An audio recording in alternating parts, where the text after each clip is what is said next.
Karine, congratulations. It's nice to see you up there. Thank you. The president's Twitter account posted the other day, you want to bring down inflation, let's make sure the wealthiest corporations pay their fair share. Mm-hmm. How does raising taxes on corporations reduce inflation? Are you talking about a specific tweet? He tweeted, you want to bring down inflation, let's make sure the wealthiest corporations pay their fair share.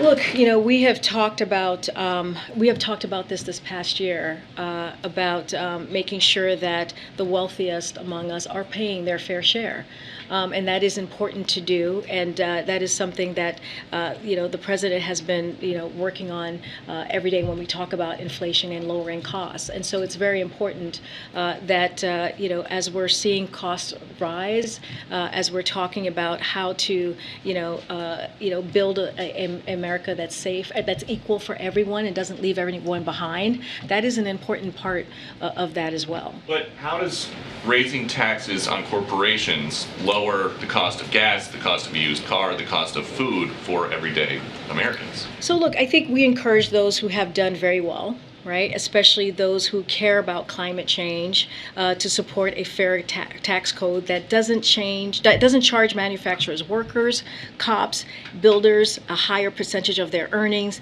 that the most fortunate people in our nation, and not let that stand in the way of reducing energy costs and fighting this existential problem, if you think about that as an example. And to support basic collective bargaining rights as well, right? That's also important. But look, it is,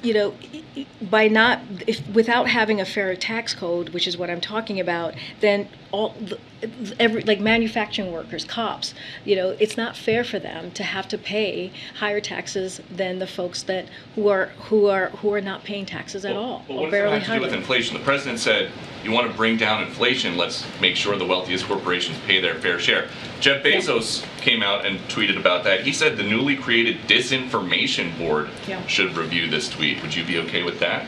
Look, it's not a huge mystery why one of the wealthiest individuals on earth, right, opposes an economic agenda that is for the middle class, that cuts some of the biggest costs families face, fights inflation for the long haul, right? And that's what we're talking about. That's why we're talking about lowering inflation here, and adds to the historic deficit reduction the president is achieving by asking the richest taxpayers and corporations to pay their fair share. That is what we're talking about. Okay, and then just one on the trip tomorrow. How come the president is visiting Buffalo after a senseless tragedy there, but he couldn't visit Waukesha after 6 were killed and 61 injured in an attack on a Christmas parade there? I mean, he's visited many communities. Buffalo, he's able to go tomorrow to Buffalo before the trip. That is something that was important for him to do. But he has visited many other communities. Buffalo is not the first community, sadly, that he has to go up to because of a violent attack. So,